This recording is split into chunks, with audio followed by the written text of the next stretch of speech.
할렐루야. 우리가 흔히 5월은 가정의 달이라고 부릅니다. 5월에는 가정을 위한 여러 기념일들이 있죠.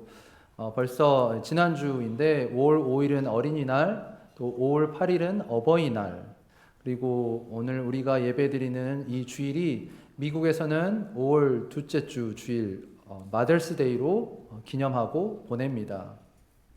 또 한국에서 5월 21일은 부부의 날로 지키는데요. 여러분, 이 부부의 날이 왜 5월 21일인지 아십니까? 가정의 달이 5월이죠. 그리고 2는 둘, 1은 하나 해서 둘이 하나가 되어, 둘이 한 몸이 되었다라고 해서 부부의 날이라고 제정이 되었습니다. 상당히 성경적인 의미를 가지고 있고요. 대한민국의 법정 기념일입니다. 여러분, 원래 이 부부의 날이 사회운동을 하시는 경상남도 창원의 권재도 목사님이라는 분에서 시작이 되었다라는 사실을 잘 모르실 거예요. 둘이 하나가 되는 날로 해서 5월 21일이 딱 어울리는 날짜가 된 것입니다. 이처럼 5월은 가정의 의미를 되새기고 가족 간의 사랑을 다시 한번 확인하는 의미 있는 달입니다. 가족만큼 중요한 공동체는 없습니다. 하나님께서 세상을 창조하시면서 가장 먼저 만드신 기관도 가정이었습니다. 특별히 미국에 사는 우리 이민자들, 이 가족끼리 굉장히 끈끈하게 묶여 있습니다. 우리는 다른 사람이 아니라 이 가족과 강한 정서적이고 사회적인 유대감을 형성하고 있습니다. 가정은 인생의 출발지이고 인생의 종착지입니다. 인생의 첫 만남이 이루어지는 곳이고 인생의 마지막 이별이 이루어지는 곳이 가정입니다. 우리가 가장 사랑하는 사람들이 있는 곳이 가정입니다. 내가 사랑하는 법을 배우고 또 사랑받는 법을 배우는 곳이 가정이에요. 여기저기 세계의 아름다운 곳을 다녀보아도요, 가정만큼 편안한 곳이 없습니다. 세상에서 아무리 힘들고 시달려도 돌아오면 편히 쉴 수 있는 곳, 회복과 쉼이 이루어지는 곳이 바로 가정입니다. 그런데 저는 오늘 우리가 육신의 가족보다요, 더 높은 차원의 가족에 대해서 나누기를 원합니다. 그것은 바로 영적인 가족입니다. 우리가 영적인 가족에 대해서 한번 생각해 보아야 합니다. 이 영적인 가족이란 무엇인가?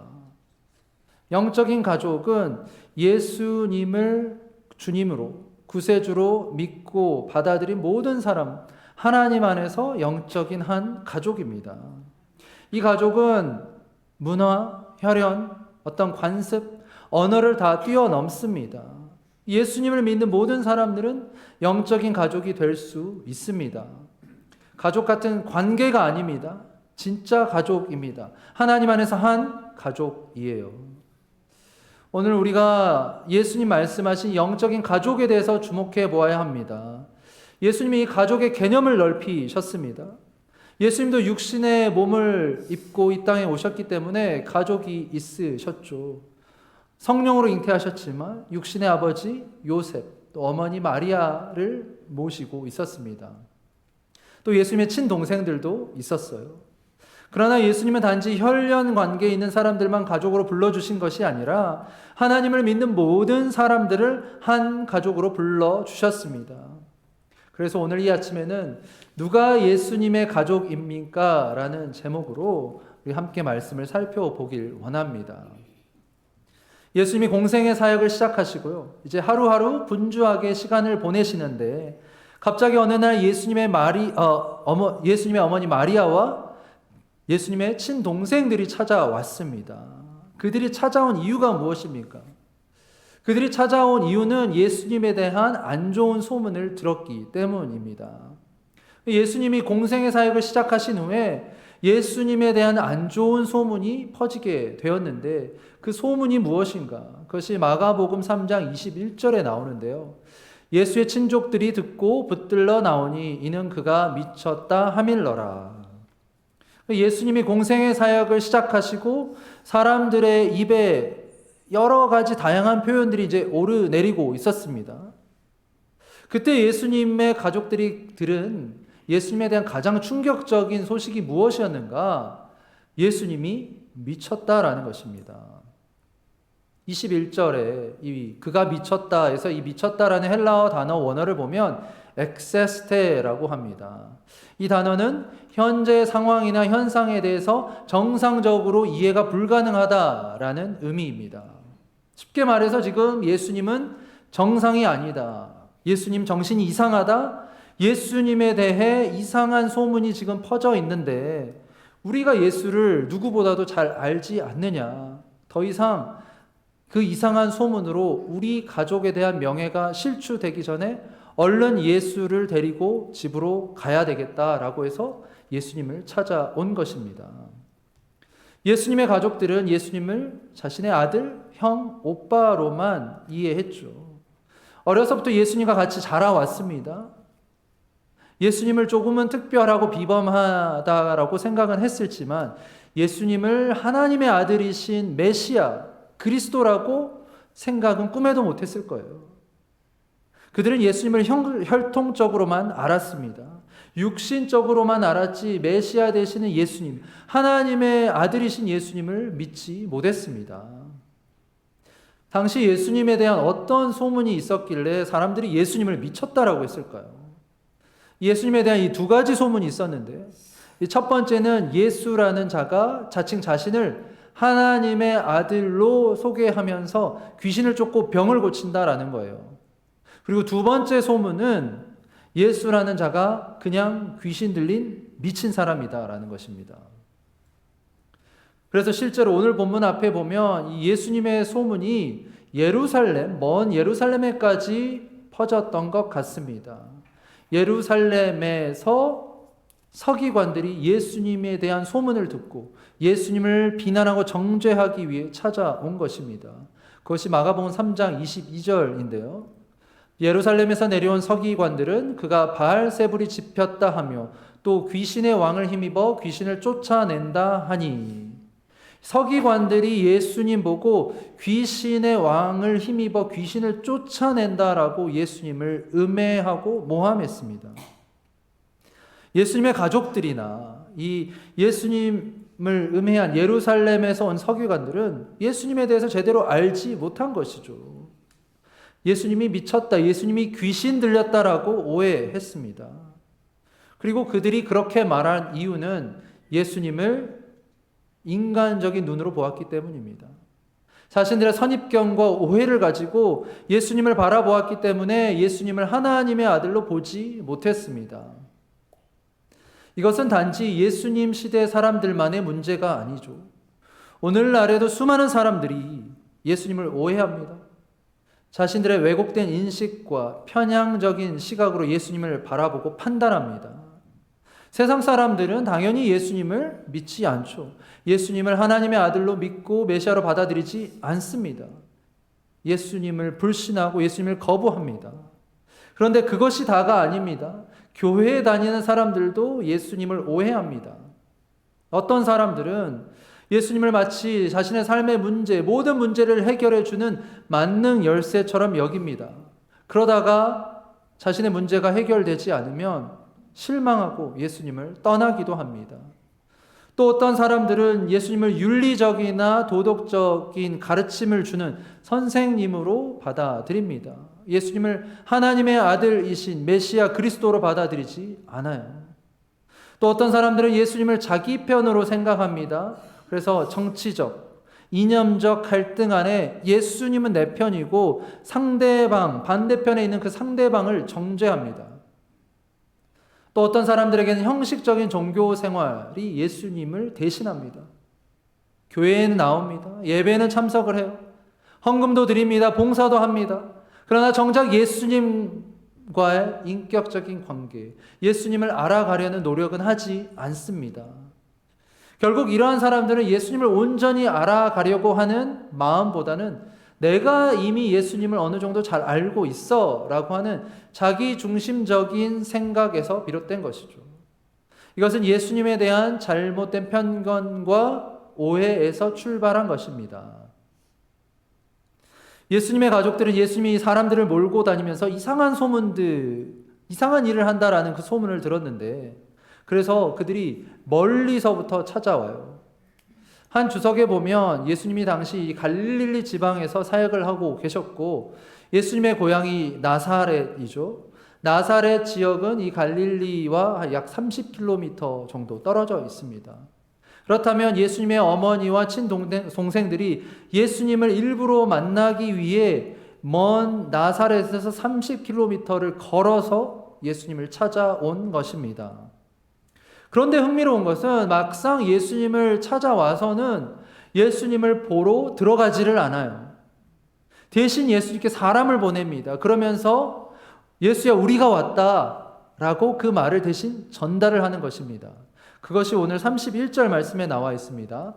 그때 예수의 어머니와 동생들이 와서 밖에 서서 사람을 보내어 예수를 부르니, 그들이 멀리서 찾아오긴 했는데 예수님을 만나러 안에 들어가지 않습니다. 무슨 이유 때문인가요? 그 집안에 사람들이 너무 많아서 들어갈 수 없었기 때문일까요? 그럴 수도 있겠죠. 하지만 그들이 밖에 서서 들어가지 않은 궁극적인 이유는 이미 예수님에 대한 선입견과 오해, 편견을 가지고 더 나아가서는 예수님에 대한 불신 때문입니다. 직접 들어가서 예수님을 볼 필요가 없습니다. 예수님을 잘 알고 있어요. 이미 잘 알고 있다라고 생각합니다. 그래서 사람을 보내서 예수야 얼른 나와라. 너가 이상한 일을 하고 다닌다라는 소문을 들었는데 더 이상 우리 집안의 명예를 실추하지 말고 빨리 나와라. 집에 같이 가자. 라고 사람을 보내서 예수님을 설득하는 것입니다. 그들은 어리석게도 예수님이 누구이신지 깨닫지 못했습니다. 자신들이 지금 하고 있는 일이 예수님의 사역을 어떻게 방해하고 있는지 깨닫지 못했습니다. 심지어 예수님을 데리러 온 가족 중에는 어머니 마리아도 있었어요.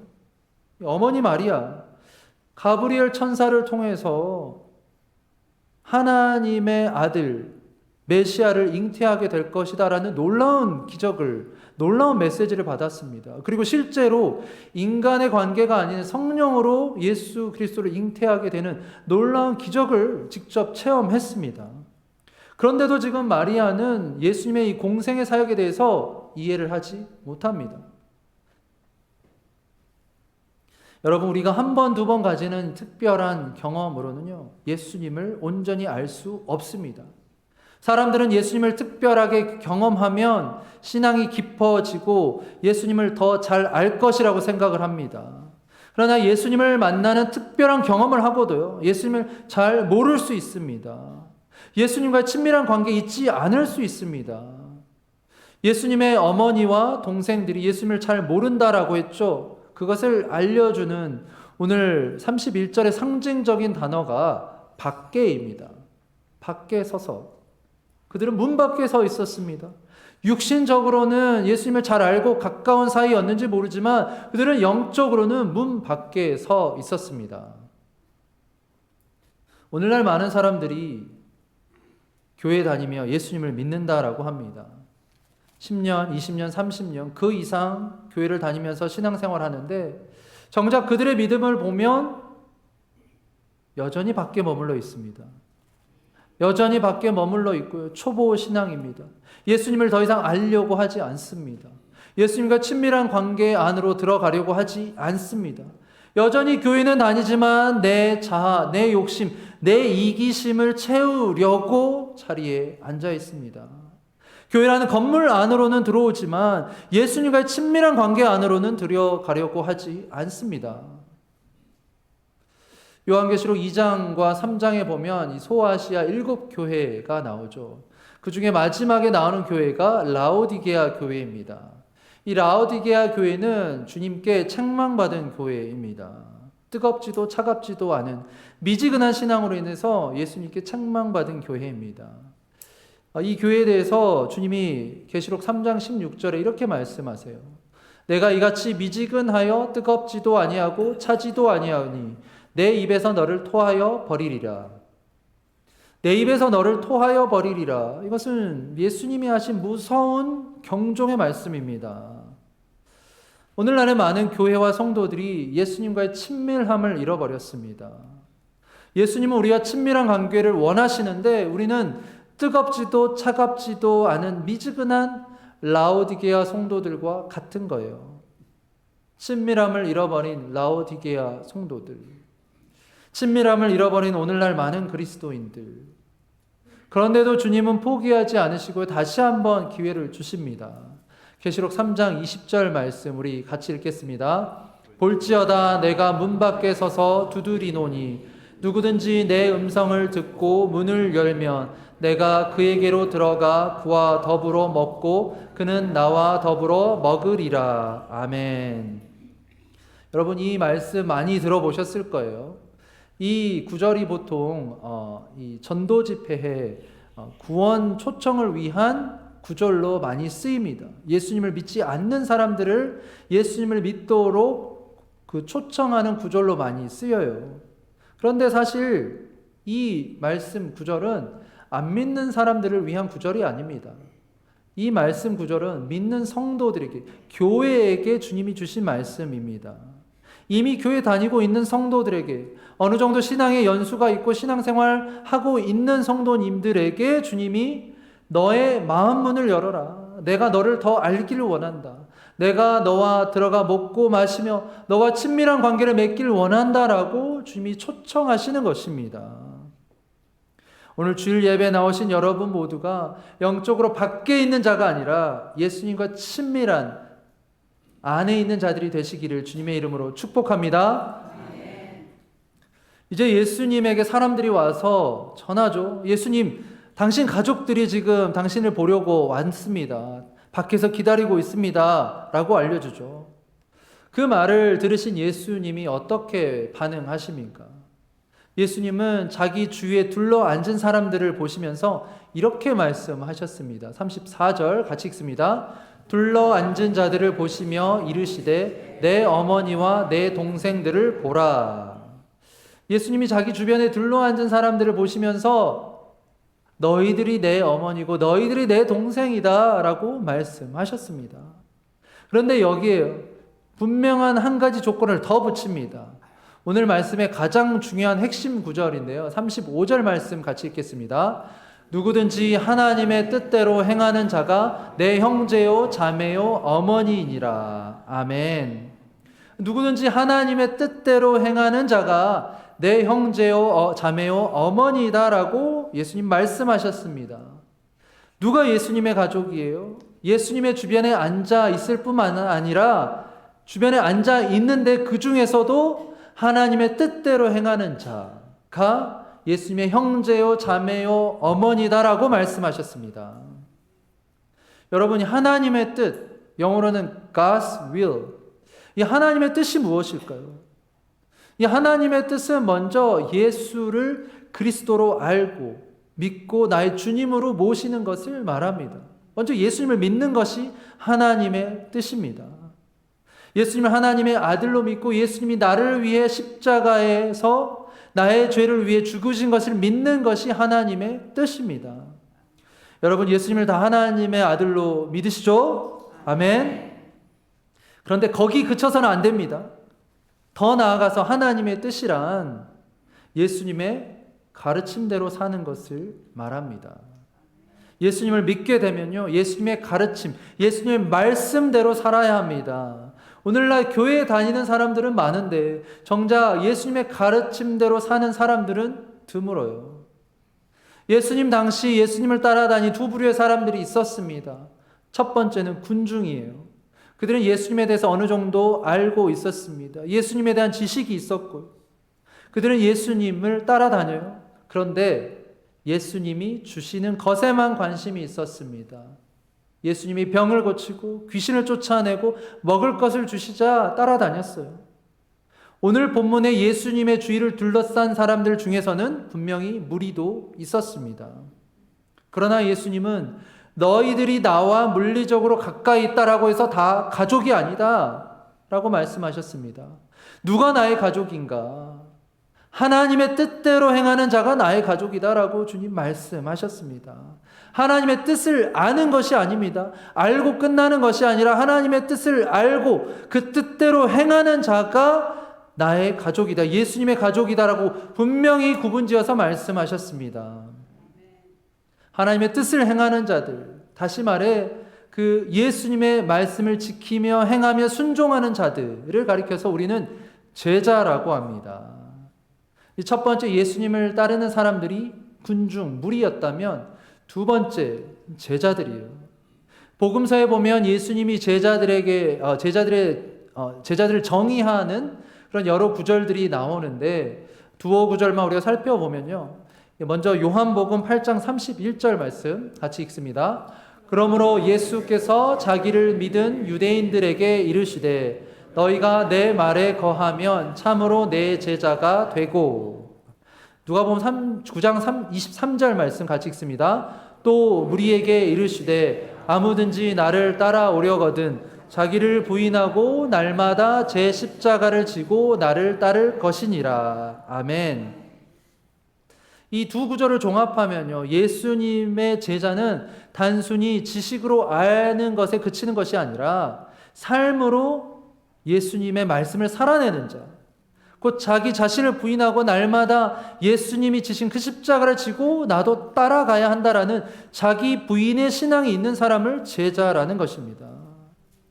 여러분, 우리가 예수님의 제자가 되기 위해서는 예수님을 믿고 사랑할 뿐만 아니라 예수님이 가신 그 십자가의 길까지도 기꺼이 따라가야 합니다.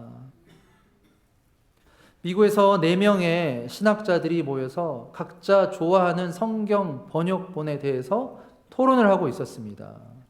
첫 번째 신학자가 이렇게 말했습니다. 저는 흠정역을 좋아합니다. 흠정역이 킹 제임스 버전입니다.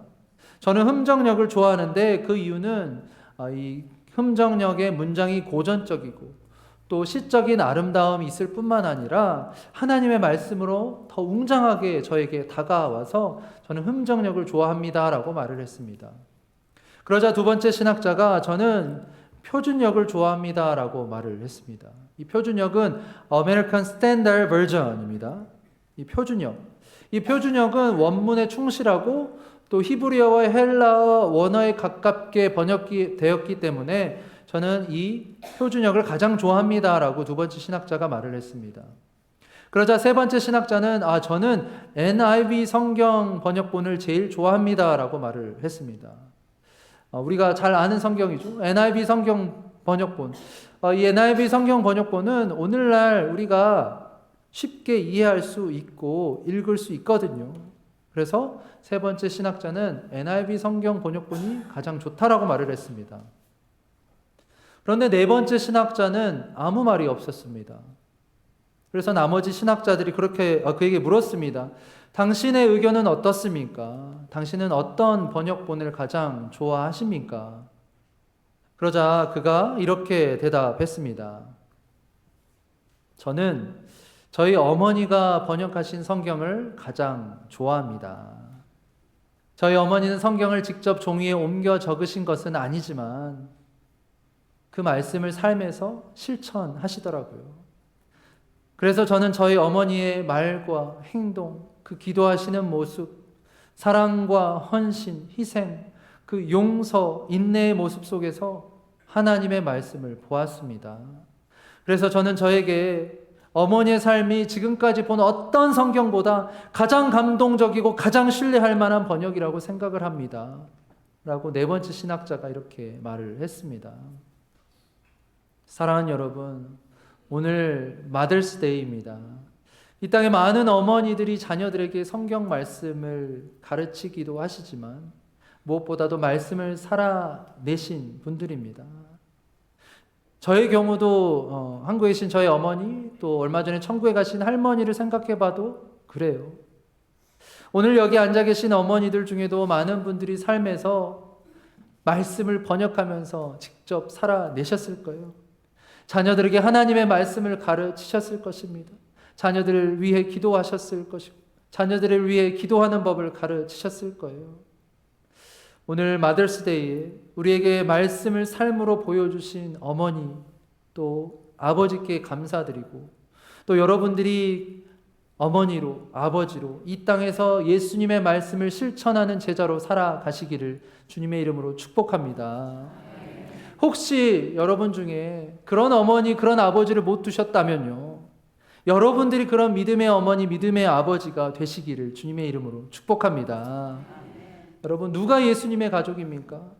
예수님의 가족은 예수님을 믿고 그분의 말씀대로 살아가는 모든 사람들을 말합니다. 여러분, 이 육신의 가족은 혈육으로 묶여 있습니다. 피는 물보다 진하다라는 말이 있죠.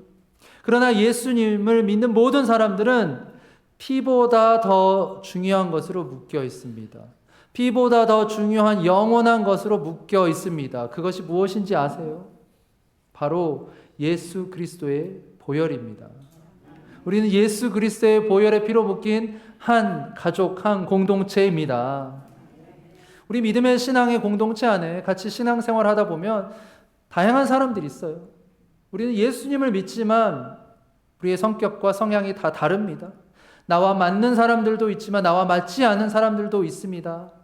나와 잘 어울리고 내가 편한 사람들도 있지만 나에게 참 불편한 사람들도 있는 것이 사실입니다. 어떤 사람들은 여러분들이 살아오시면서 지금까지 인생에 가장 까다롭고 불편한 사람들이 이 중에 앉아 계실 수도 있습니다. 그런데 우리는요, 예수 안에서 그 사람들과도 함께 묶여 있습니다. 예수 믿는 우리 모두는 예수 그리스도의 보혈의 피로 묶인 한 영적인 공동체입니다. 20세기 최고의 영성가라고 불리는 헨리 나우인이 가족에 대해서 이렇게 정의를 했어요. 가족은 결코 함께 살고 싶지 않은 사람과 언제나 같이 사는 곳이다 라고 정의를 했습니다. 가족은 결코 함께 살고 싶지 않은 사람과 언제나 같이 사는 곳이다 라고 가족에 대해서 헨리 나온이 이렇게 정의를 했습니다. 이 헨리 나온이 말한 가족의 정의는요, 육신의 가족뿐만 아니라 이 영적인 가정에도 해당이 됩니다. 우리는 교회, 한 공동체 안에서 우리는 한 가족이라는 사실을 늘 잊지 말아야 합니다.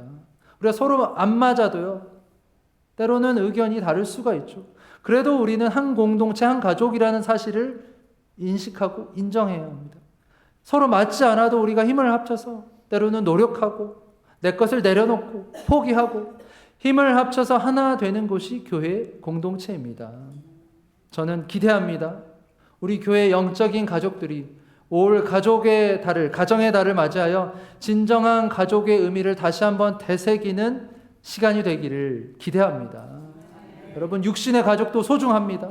그러나 하나님께서 맺어주신 영적인 가족은요, 더 소중합니다. 우리 영적인 공동체 안에서 서로 사랑하고 섬기고 나누는 삶을 통해서 우리 하나님께서 기뻐하시는 교회 공동체를 만들어 가야 합니다. 바라기는 오늘 주일 예배에 나오신 여러분 모두 우리 예수님 안에서 하나 된 한 공동체, 특별히 하늘 가족으로 우리 교회를 또 하나님의 나라를 아름답게 세워가는 이 자리에 앉아 계신 여러분 모두가 되기를 주님의 이름으로 간절히 축원합니다. 아멘.